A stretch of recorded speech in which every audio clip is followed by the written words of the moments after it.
बोलिए वृंदावन बिहारी लाल की जय। आप भाग्यशाली हैं, आप घर बैठे श्री भक्तमाल की कथा सुन रहे हैं। आज आप श्री गुह जी की कथा सुनेंगे।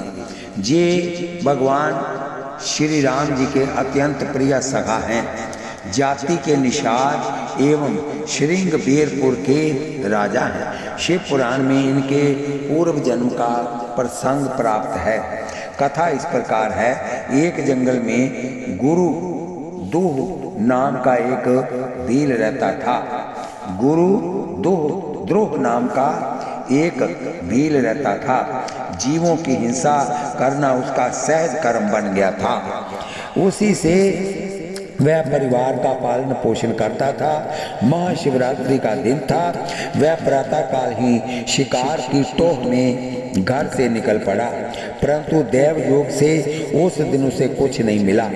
संध्या हो गई। घर के लोग भूखे बाट देखते होंगे, अतः अवश्यमेव कुछ लेकर ही लौटना चाहिए। ये विचार कर वह भील एक जलाशय के समीप के बेल के पत्थर पर वृक्ष पर चढ़ गया। उसके नीचे एक शिवलिंग था।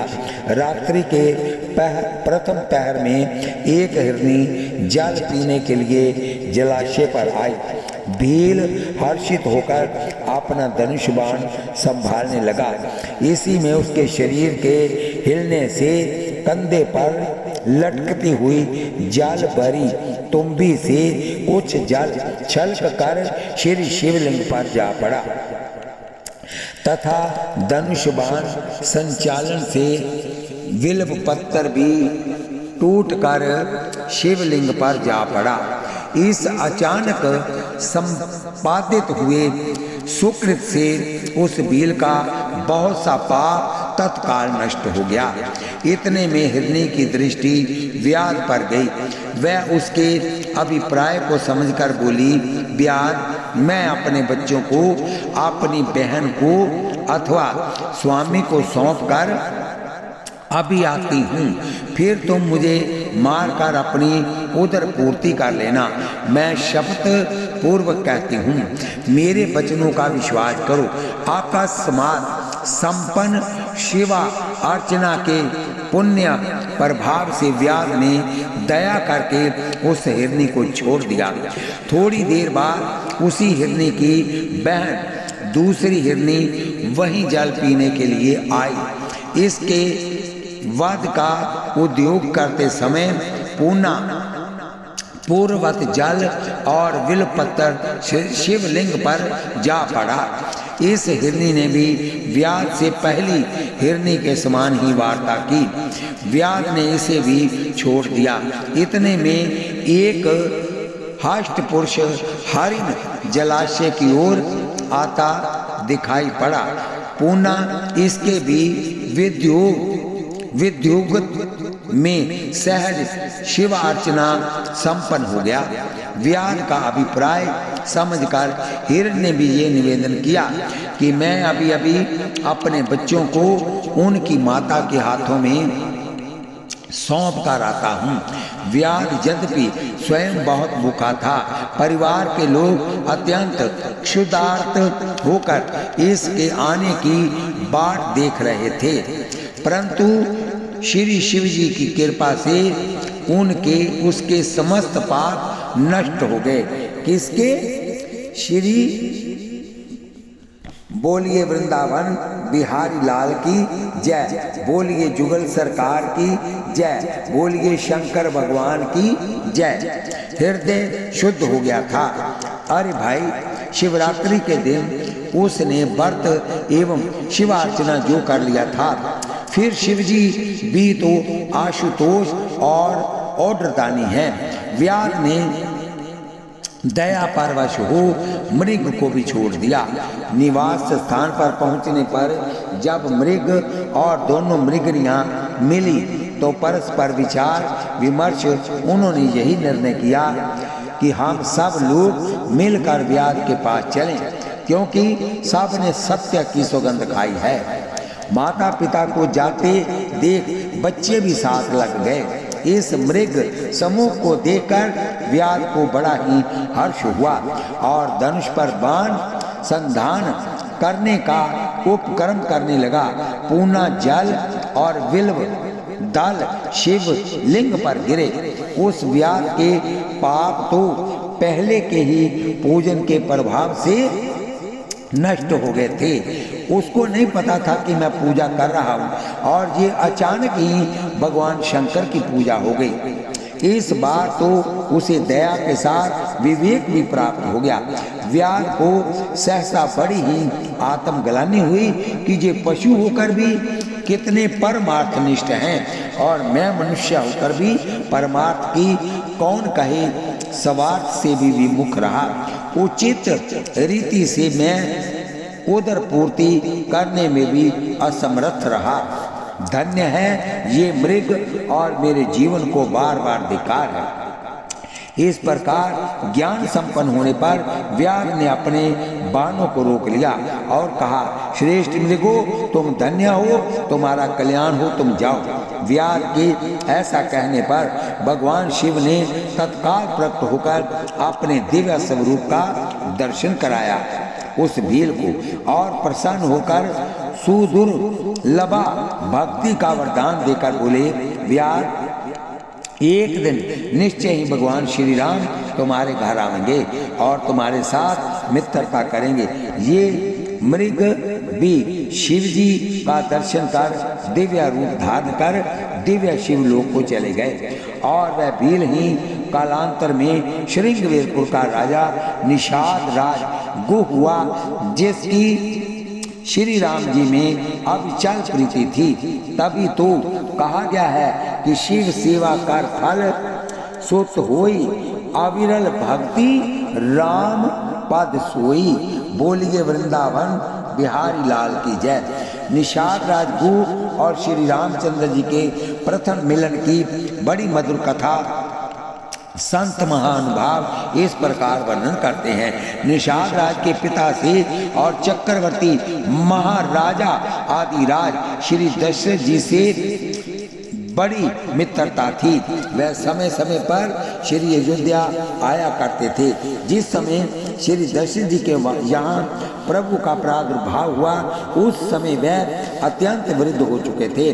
लाल की बधाई लेकर तो वह स्वयं आए थे और चारों कुमारों का दर्शन कर परम सुख पाए थे। बोलिए वृंदावन बिहारी लाल की जय। परंतु एक तो स्वयं जराग्रस्त थे, दूसरे बालक गुह नित्य अयोध्या के लिए मचलता रहता था और जब से अपने श्री राम जी की शोभा का वर्णन सुना है तब से तो वह विशेष उत्कंठित रहने लगा है। श्री अयोध्या जाकर भ्राताओं सहित श्री राम जी का दर्शन करने के लिए आजकल करते करते 5 वर्ष बीत गए।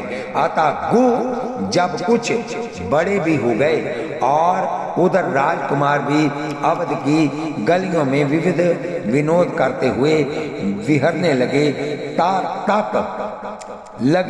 तब तक एक दिन वृद्ध पिता ने गुह की श्री अयोध्या जाने की आज्ञा दी। गुह के हर्ष का पारावार नहीं रहा। भेंट के लिए वन कंद फूल फल तथा चारों राजकुमारों के लिए 4 जोड़ी रूरू नामक मृग के चर्म के बनी हुई सुंदर पहनियां बगल में दबाए हुए गुह श्री अयोध्या को चल पड़े। हृदय में अनेक मधुर भावनाओं को संजोए हुए पिताजी के द्वारा सुने हुए राजकुमार के सौंदर्य माधुर्य का अनुचिंतन करते हुए गुह श्री अवध में आ गए। मन में विचार आया कि प्रथम श्री सरयू स्नान करूं, फिर दरबार में चलूं। अतः श्री सरयू तट पर उपहार की पोटली रखकर ये स्नान करने लगे। तब तक क्या देखते हैं कि 4 बालक उपहार पोटली खोल रहे हैं। बालक बड़े सुगर थे, देखते ही मन मोह गया। अतः ऊपर से तो उन्हें मना करते हैं अतः ऊपर से तो उन्हें मना करते हैं, परंतु भीतर से ये हो रहा है कि खोल लो, ले लो, पहन लो, मैं तो आपके लिए ही लाया हूँ। हुआ भी ऐसा ही। गोह मना करते ही रहे। बालकों ने पोटली खोल ली, पनिया पहन ली और केले के फल लेकर खाते हुए सरयू तट पर विहरने लगे। गोह नाराज भी हो रहे थे और परेशान भी। स्नान कर बाहर निकले, वस्त्र बदलकर बालकों के समीप पहुंचे। कुछ खींचे से पूछे, आप लोग किसके बालक हैं? आप लोगों को मालूम नहीं मैं ये उपहार चक्रवर्ती महाराज राजकुमार के लिए लाया था। बालक मधुर मुस्कियान पूर्वक बोल पड़े, ओहो, तब तो हमारे लिए ही था। गोह ने पूछा, तो क्या महाराज श्री दशरथ राजकुमार आप ही हैं? बालकों के उत्तर देने के पूर्व ही गोह का हृदय बोल पड़ा, गोह सचमुच महाराज श्री दशरथ कुमार यही हैं। तुम्हारे परमाराध्या प्रिय सखा यही हैं। तुम्हारे जीवन धन प्राण सर्वस्व यही हैं। गोह के हृदय के कथन का ही समर्थ बालकों ने भी किया। वे बोले, सखा महाराज कुमार हम ही हैं। गोह की आंखें सजल हो गई, हाथ जुड़ गए, शीश झुक गया। चरणों पर गिरने के पूर्व ही राजकुमारों ने हाथ थाम लिया। बोलिए वृंदावन बिहारी लाल की जय, बोलिए जुगल सरकार की जय। चले अपने मित्र को महल की ओर ले चले। गोह गदगद हैं, कृपा को विचार कर चक्रवर्ती जी चकित हैं। सख्या प्रेम को देखकर राजकुमारों ने पिताजी को प्रणाम किया।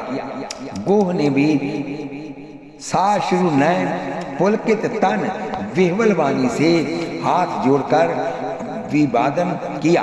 श्री रामलला ने अपने नए सखा का परिचय दिया। श्री दशरथ ने जैसे अपने पुत्रों को हृदय से लगाया, वैसे ही गोह को भी हृदय से लगा लिया। श्री दशरथ जी ने देखा लाल बड़े प्रसन्न हैं अपनी सखा से, और सखा ने भी तन मन प्राण निछावर कर दिया है लाल के ऊपर। महाराज ने रोक लिया। गोह को श्री अयोध्या में बहाना ये बनाया कि तुम यहाँ रहकर मेरे पुत्रों को धनुष विद्या का अभ्यास कराते रहो, वन में शिकार खेलना सिखाया करो। गोह के लिए तो मानो जन्म रंक जनु पारस पावा। सत्योपाख्यान ग्रंथ में विस्तार से राजकुमारों का गोह के साथ वन क्रीड़ा का प्रसंग वर्णन किया गया है। जथा एक बार श्री राम लला ने अनुज और सखाओं से कहा कि आज वन में जो प्रथम शिकार सामने आएगा उस पर सर संधान मैं करूंगा। यदि दूसरा कोई वार करेगा तो मैं उसे पिताजी से कहकर दंड दिलाऊंगा। सब लोग सजल हो गए। संयोग की बात, वन में पहुंचते ही एक सिंह सामने आ डटा। लोग यहाँ के तहाँ खड़े हो गए। श्री राम सर संधान में विलंब कर रहे थे। सिंह ऊपर टूटने ही वाला था। अनुज एवं अन्य सखा श्री राम आज्ञा का पालन करते हुए अपने स्थान पर थे। गोह ने अपना कर्तव्य निश्चित कर लिया। जो भी दंड मिले मैं सह लूंगा, परंतु मेरी आंख के सामने सिंह के द्वारा कोई अनिष्ट मुझे असहाय नहीं। इन्होंने तत्काल एक सांग चलाई। निशाना सही बैठा, सिंह मारा गया। श्री राम के हृदय में भक्त वत्सलता उमड़ रही थी। अन्य संशय हो रहे थे कि इन्होंने श्री राम की आज्ञा का उल्लंघन किया। पता नहीं कौन सा दंड मिलेगा। निषाद गोह प्रसन्न हो रहे थे अपने मित्र को सुकुचल देखकर। लोग वन विहार कर घर लौट आए। सब ने देखा श्री रामलाल के श्री मुख से गोह का गुणगान सुनकर चक्रवर्ती महाराजा अधिराज श्री दशरथ जी अपने हाथ का आभूषण गोह के हाथ में पहना रहे हैं, हृदय से लगा रहे हैं तथा तुरंत ही श्रृंगवेरपुर के राजा होने की घोषणा कर देते हैं।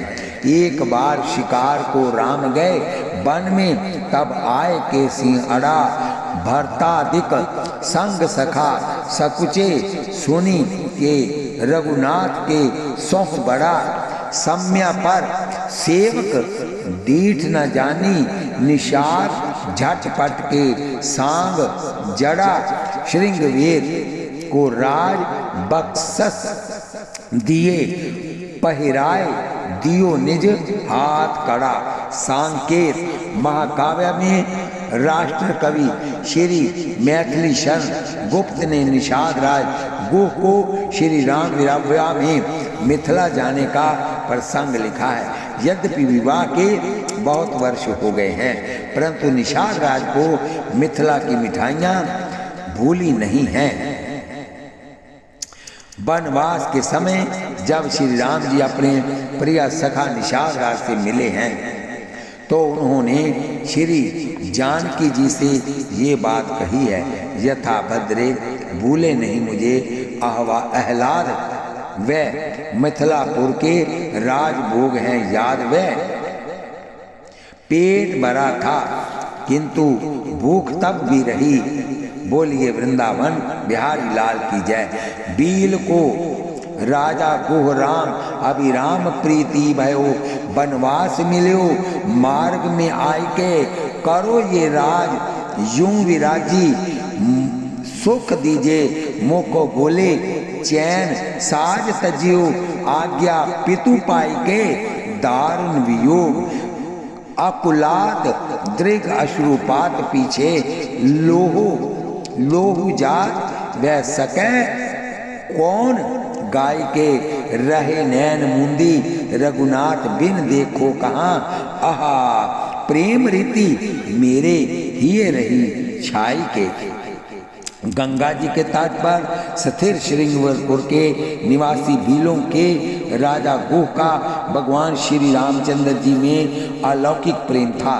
जब भगवान को वनवास हुआ तब उनके आने का समाचार सुनकर निषाद राज मार्ग में ही आकर मिले और ये प्रार्थना की कि प्रभु श्रृंगवेरपुर का राज्य आपका ही है, आप यहाँ के शासक राजा बनकर विराजिए, मुझ दास को यही सुख दीजिए। श्री रामचंद्र जी ने कहा सब सुखों का साज समाज मैंने पिताजी की आज्ञा से त्याग दिया है, मैं तो नगर में प्रवेश भी नहीं कर सकता हूँ।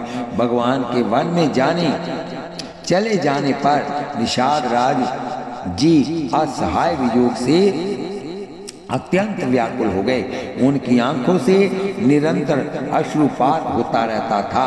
बाद में रोते रोते उनके नेत्रों से आंसुओं के बदले खून बहने लगा। उनकी इस अवस्था का वर्णन भला कौन कर सकता है। आपने अपने नेत्रों को बिल्कुल बंद कर लिया। लोगों के पूछने पर कहते कि भला मैं श्री रघुनाथ जी के बिना किसको देखूं। वह धन्य है निषाद राज जी के प्रेम की ये रीति मेरे हृदय में बस गई है, बार बार याद आती है। यही जीव का सच्चा स्वार्थ है, परमार्थ है। यथा स्वार्थ सांच जीव कह एहा मन क्रम बचन राम पद नेहा। सखा परमार्थ एहू मन क्रम बचन राम पद नेहू। रामायण अभिराम प्रीति से तात्पर्य केवल प्रेम से है जो भगवान को अत्यंत प्रिय है। यथा राम ही केवल प्रेम प्यारा जान ले जो जानन हारा। इस केवल प्रेम का स्वरूप वर्णन करते हुए सुंदरदास जी लिखते हैं कि प्रीति की रीति कछु नहीं राखत, जाति ना पाती नहीं उलगारो, प्रेम के नेम कहूँ नहीं दीसत, लाज न कानी लगो सब खारो, लीन भय हरि सो अभियंतर, आठों जाम रहे मतवारो, सुंदर को ना जान सके ये प्रेम के पंथ को पैंडो की न्यारो। इसका हेतु श्री राम जी स्वयं बताते हैं। यथा आज्ञा पितु पाई के वनवास का बहिरंग हेतु तो देव माया मोहिता पुतला कुबरी चेरी मंत्रा के बहकावे में आकर श्री भरत माता कई का दशरथ जी से श्री राम राज्याभिषेक के शुभ अवसर पर मन भावता वर मांगने का आश्वासन पाकर अपने पुत्र भरत के लिए राज्य तथा उनकी निर्विघ्न सिद्धि के लिए श्री राम का वनवास, ये दो वरदान है। परंतु अंतरंग हेतु में तो भगवान की इच्छा ही मुख्य है, अर्थात श्री राम स्वयं बन जाना चाहते थे। अतः देव माया मंत्रा के कई और दो वरदानों को निमित्त बनाकर भगवान ने निज इच्छा ही पूर्ण की। और इस प्रकार की इच्छा के भी दो कारण है, गौण प्रधान, एक गौण दूसरा प्रधान। गौण कारण तो ये है दुष्ट दमन, साधु परित्राण, अधर्म का नाश, धर्म की संस्थापना आदि। प्रधान कारण है विरहा रूपी मंद्राचल से भरत सिंधु को मथ कर सर्वजन हिताय प्रेमामृत को प्रकट करना है। प्रेम अमृत मंधर बिरहा भरत प्योदी गंभीर मथि प्रगटेऊ सुर साधु हित कृपा सिंधु रघुबीर। बोलिए वृंदावन बिहारी लाल की जय। भगवान के इस मिलन का बड़ा ही मधुर वर्णन है।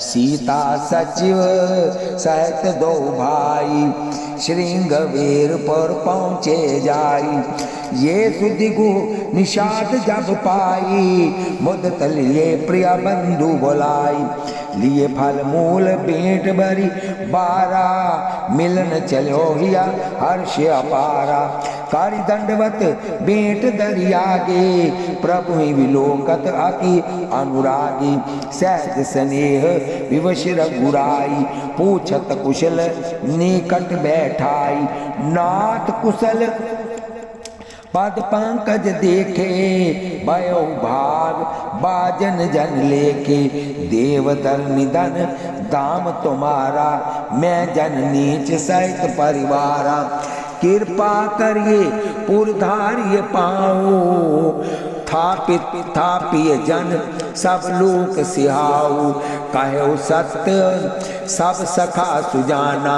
मोहि दीन पितु आय सुआना, वर्ष चारी 10 बास बन, मुनिव्रत वेश आहार, ग्राम वास नहीं उचित सुनी, गोई भयो दुख भार, सियावर राम जय जय राम। तब निषाद पति उर हनुमाना, तरु सिंह सुपा मनोहर जाना, ले रघुनाथ ठाऊ दिखावा, कहु राम सब बाती सुहावा, गु संवारी सांतरी दसाई, कुश की सलिया भय मय मृदुल सुहाई, सुचि फल मूल मधुर मृदु जानी, दोना भर भरी राखे सी पानी, सिया सुमंत्र भ्राता सहित कंद मूल फल खाई, सैन कीन रघुवंश मनी, पाए पलोटत भाई। प्रभु के शयन कर जाने पर पहरे में बैठे हुए श्री लक्ष्मण जी के पास जाकर निषाद राज गुह ने जो हृदयोद्गार प्रकट किए हैं, उसमें उनके हृदय का श्री राम प्रेम मूर्तिमान होता है। सोवत प्रभु ही निहारी निषादु, भयो प्रेम बस हृदय विषादु। तन पुलकित जल लोचन बहई, बचन प्रेम लखन सन कही। भूपति भवन सुभाय सुहावा, सुरपति सदना पटथर पावा। मणिमय रचित चारु चौवारे, जानु रति पति निज हाथ संहारे। सुचि सुमित सुवि चित्र सुभोग्यमय, सुमन सुगंध सुवास। पलंग मंजू मणि दीप जय, सब विधि सकल सुपाश। सियावर राम जय जय राम, विविध वसन उपधान तुराई। शीर फेन मृदु बिसद सुहाई, तह सिया राम सैन निज करही। निज छविरति मनोज मद हरही, ते सिया राम सारथी सोए। श्रमित बसन बिनु जाहि न जोहे, मात पिता परिजन सुरवास पुरवासी। सखा सुशील दासी और दासी, जोगवत जिन्हीं प्राण की नाई। मई सोवत तेई राम गोसाई, पिता जनक जग विदित प्रभाव। ससुर सुरेश सखा रघुराव, रामचंद्रपति सोबै देही। सोवत मही विधि वाम न केही, सिया रघुवीर की कानन जोगो। कर्म प्रधान सत्या कह लोगो, कह कह नंदनी मंदमती। कठिन कुटिल मन कीन, यही रघुनंदन जानकी। सुख अवसर दुख दीन, सियावर राम जय जय राम। भई दीन कर कुल विटप कुठारी, कुमति कीन सब विश्व दुखारी। भयो विषाद निषाद ही बारी, राम सिया मैं सैन निहारी। परमाचार्य श्री लक्ष्मण जी ने निषाद राज के विषाद का समाधान किया। भैया कर्म कांड की दृष्टि से काहू न कोई सुख दुख कर दाता, निज कृत कर्म भोग सब ब्राता। ज्ञान कांड की दृष्टि से देखिए सुनिए गुनिए मन माही। मोह मूल परमार्थ नाही, उपासना कांड की दृष्टि से भागत भूमि भू शूद्र सुरभि। सुरहित लागी कृपाल, कर्त चरित्र दरि मनुज तन सुनत मिटहि जग जाल। अतः सखा समझी अस परिहरी, मोहु सिया रघुवीर चरण रत होहु। प्रातः काल श्री राम ने मंत्री वर्य सुमंत को समझा बुझाकर विदा किया और स्वयं मुनि वेश धारण कर गंगा पार हुए। प्रभु ने देखा कि निषाद राजगुह भी समस्त राजकाज कुटुंब परिवार को छोड़कर संग चलने को प्रस्तुत हैं, तो उन्हें समझाया, घर पर रहने का अनुरोध किया। जब निषाद राज जी ने अत्यंत दीन होकर अधिक नहीं तो कम से कम 4 दिन तक सेवा का सौभाग्य मिलने की प्रार्थना किया, तो प्रभु ने दयार्द होकर संग रहने की अनुमति दे दी। यथा सहज स्नेह राम लखितासु, सांगलीन गो हृदय ओलासु। फिर आगे चलकर श्री राम जी ने उन्हें बहुत बहुत बोध देकर घर को लौटा दिया। इनका मन तो नहीं था, परंतु राम रजा यशु शीस दरी भावन गवन तेहकीन। निषाद राज प्रभु के कहने से घर वापस आ गए, परंतु नेत्रप्रति स्वयं तथा सब किया जनों द्वारा प्रभु का कुशल समाचार लेते रहते थे और पत्र द्वारा श्री अयोध्या पहुंचाया करते थे। यथा सुनी मैं सखी मंगल चह सुहाई। शुभ पत्रिका निषाद राज की आज भरत पे आई। श्री भरतलाल जी का चतुरंगनी सेना के साथ चित्रकूट गमन सुनकर श्री राम सखा निषाद राज को सशंक हो उठते हैं। अपने वीरों को समुत्साहित करते हुए स्वयं प्राणों की बाजी लगाने को तैयार हो जाते हैं। यथा तजहु प्राण रघुनाथ निहोरे, दोहो हाथ मुद मोदक मोरे। करुणा निदान भगवान ने ही परिस्थिति संभाला, नहीं तो न जाने क्या होता। गुह ने युद्ध का बाजा बजाने की ज्यों ही आज्ञा दी, बाईं दिशा में शीख भई। एक वृद्ध ने शकुन विचार कर कहा, बरत ही मिलिए न हो ही रारी। बात गुह को भी जच गई। युद्ध स्थगित कर दिया। श्री भरत के शील स्वभाव को समझने बिना युद्ध करना ठीक नहीं है। निषाद राय ने बड़े मनोवैज्ञानिक ढंग से श्री भरत जी के भाव की परीक्षा किया। वे 3 प्रकार की भेंट सामग्री लेकर मिलने जाते हैं, यथा कांदमूल, खागमृग, मीन, पीन, पाठीन, पुराने। परंतु भाव मूर्ति भरत जी तो त्रिगुणातीत पुरुष हैं। उन्होंने किसी भी भेंट पर दृष्टिपात न करके राम सखा सुनी सैनंदन त्यागा। चले उतरी गति अनुरागा। यद्यपि निषाद राज ने गाँव जाति गोह नाव सुनाई, कीन जोहार मात महिलाई, परंतु श्री भरत जी ने इस पर भी ध्यान नहीं दिया। वे तो श्री राम सखा को हृदय से लगाकर ऐसे सुख हुए मानो भैया लक्ष्मण से मिल रहे हों।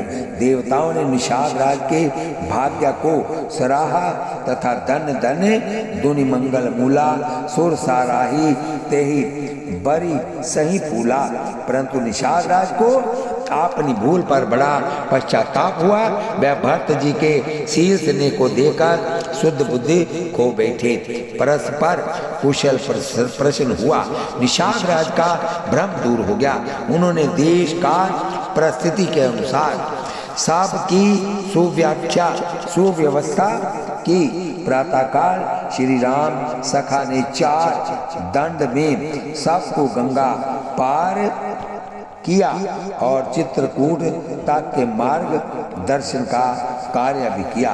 निषाद राज को प्रभु के निवास स्थान का पता था। जिस समय श्री चित्रकूट पहुंचकर भरत जी श्री का माता नाथ का दर्शन कर प्रेम विभोर होकर प्रभु की कुटी के संबंध में जिज्ञासा किए तो उस समय का वर्णन इस तथ्य को प्रमाणित करता है। यथा तब केवट ऊंचे चढ़ी धाई, काहे वो भरत सन भुजा उठाई। नाथ देखिए विटप विशाला, पाकरी जबू रसाल तमाला। ए तरु सस्त समीप गुसाई, रघुवर पर्ण कुटी जय छाई। तुलसी तरवर विविध सुहाए, कहूँ कहूँ सिया कौलकन लगाए। बाट छाया वेदिका बनाई, सिया निज पानी सुरोज सुहाई। श्री चित्रकूट पहुँचने पर श्री राम भाई भरत की ही तरह सखा निषाद से भी मिले। निषाद राज जी के प्रेम की महिमा तो तब प्रकट हुई जब इन्होंने श्री राम जी के साथ ही गुरुदेव वशिष्ठ को भी प्रणाम किया। यद्यपि ये आए थे मुनि के साथ ही, परंतु श्री राम का दर्शन करते ही इन्हें एकदम आत्म विस्मृति हो गई। इन्हें ऐसा लगा कि हम तो नित्य श्री प्रभु के साथ रहते हैं और मुनि जी आज आए हैं, अतः प्रभु के साथ ही ये भी। प्रेम पुल की केवट कहे नामू, कीन दूरिते दंड पर नामू। मुनिराज पहचान चुके थे अब राम सखा को। अतः राम सखा ऋषि बन वस बेटा जनु मह लूठत स्नेह समेता। उस समय इनके भाग्य को देखकर देवता कहते हैं रघुपति भक्ति सो मंगल मूला नभ सारही सुर बरसे ही फूला। ए सम निपट नीच को नाही बड़ विशिष्ट सम को जग माही। यही लखी लखन हेतु अधिक मिले मुदित मुनिराव सो सीतापति भजन को प्रकट प्रताप प्रभाव। श्री चित्रकूट से विदा होने पर निषाद राज को बड़ा भारी वियोग व्यापा है। यथा विदाकीन सन्मान निषादु चलो हृदय बड़ बिरहा विषादु। श्री प्रियदास जी लिखते हैं दारुण वियोग पीछे लेहू जात गाय के प्रेम में श्रुपाद की ही अवर्चनीय महिमा है। यहाँ तो आंखों से रक्त का प्रवाह चलने लगा। भला इस प्रेम का वर्णन कौन कर सकता है। आंखों में घाव हो गया। उपचार के लिए वैद्यों ने पट्टी बांधी परंतु उन्होंने तो नेत्र अच्छे होने पर भी पट्टी नहीं खोली। हेतु बताते हैं रघुनाथ बिन देखो कहाँ गोपी वाक्या। बिछुरे पिया के जग सुनो भयो अब का करिए और पेखिए का। सुख छाड़ के संगम को तुमरे इन तुछन को अवलेखिए का। हरिचंद जो हिरण को व्यवहार कै कांचन को ले परेखिए। जिन अखियन सो तब रूप लख्यो उन अखियन सो अब देखिए का। दृष्टांत सूरदास जी का मेरी आंखें पुनः फूट जाएं प्रेम रीति ये कि प्रियतम के विरहा में जीना दूभर हो जाता है। जातु संग सुख लही रहो सारे दुख बिसराय ता प्रियतम के विरहा में ये तंग छूटत न आए। आंखड़ियाँ जाई परी पंथ निहारी निहारी जी बढ़िया छाले पड़े नाम पुकारी पुकारी। मीरा 14 वर्ष पीछे आए रघुनाथ नाथ साथ के जे बील कहे आए प्रभु देखिए बोले आप जाऊं कहाँ। होत ना प्रतीति क्यों हूँ परिति कर मिले राम कहे मोह को पेखिए। परसी पिशाने लपटाने सुख सागर समाने प्राण पाए मानो भाग भाल लेखिए। प्रेम की यूं बात क्यों हूँ बानी में समात नहीं अति अकुलात कहो कैसे के विषे किए। बोलिए वृंदावन बिहारी लाल की जय। बोलिए जुगल सरकार की जय। वनवास की लीला समाप्त करके 14 वर्षों के बाद पुष्प विमान पर बैठकर जब श्री रघुनाथ जी आए तब आपके साथी भीलों ने कहा कि प्रभु पधारे हैं उनका दर्शन कीजिए। पर निषाद राज को विश्वास नहीं हो रहा था। वह वियोग से व्याकुल होते हुए बोले मैं फिर से राम जी को पाऊं ऐसा मेरा भाग्य कहाँ। इतने में श्री रामचंद्र जी आ गए और प्रेम से मिलकर बोले मैं आ गया मुझे देखिए। निषाद राज ने भगवान के श्री अंग को स्पर्श करके पहचाना और प्रभु से लिपट गए। स्पर्श प्राप्त कर दिव्या सुख सागर में डूब गए। उनके गए हुए प्राण मानो पुनः वापस आ गए। निषाद राय ने अपने को परम सौभाग्यशाली माना।